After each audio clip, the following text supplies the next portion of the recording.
Hi everybody, welcome to the Makeup Chair. Today I'm doing a series of different step-by-steps when it comes to the process of applying makeup.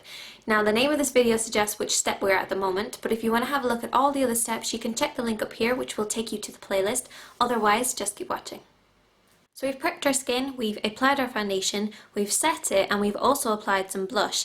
Next is an optional step, and it is to contour and highlight the face. This is just a way of shading and adding a little bit more structure to your face. This is a really nice palette by Sleek. It's a little compact that has a highlighter shade which has a little bit of shimmer. And it also has this matte bronzer.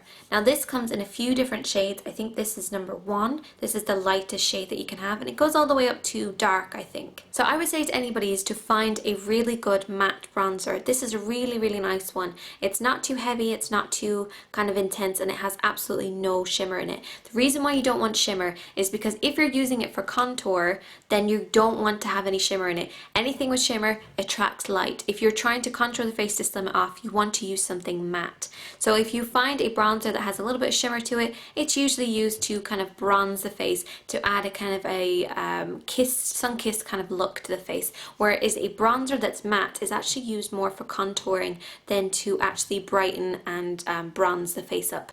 So I'm going to start off by contouring the face, and this is just a really simple way of kind of slimming off the face, adding a little bit more of a chiseled look, a three-dimensional kind of look. So we're going to start off with the bronzer. I'm going to take a flat topped brush like this. So as you can see, it's totally flat, but it has a nice blend to it. I'm going to roll the edge into the bronzer. You don't want too much, that's the most important thing. You want to just apply it and blend it slowly. A bit like the same way that you would apply blush. So in the similar way that you can apply your blush, you want to put it here and here for applying blush, but you want to go slightly lower and work into this kind of hollow of the actual cheek. So it's this whole area here, you can actually feel it along. And this is where you're going to start by applying your bronzer. So what you're going to do is you're going to start just along here. You don't want to bring it in too far, that's the most important thing. And I have a nice line, and that is going to be the line for my shading. Everybody has a different shaped face. So I have this line going on. Don't want to bring it in too far, you don't want to bring it in too close to the mouth or anything. Next I'm going to turn the brush from doing it like this to working it upwards, and this is just going to blend out that line. And that's just a really easy way of thinning the face out. You can also do just on the outer part of the face if you want to kind of give your face a little bit more shape. You can also use a little bit of this just underneath here, and what this will do is to kind of thin off that face. If you have any kind of hangingness here, it'll darken it so it doesn't appear too kind of intense or anything.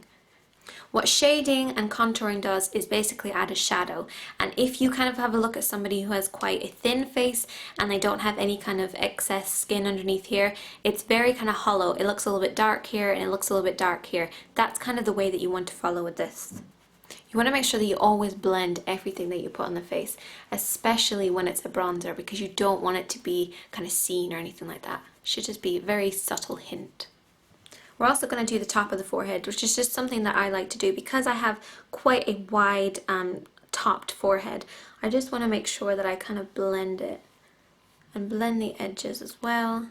This is just going to add a little bit more of a shadow, so it gives a bit more shape to the face. So I tend to do just above the eyebrows and down the temples, and I'm also going to do just across the top of the forehead so it looks a little bit shorter, blending it into the hairline.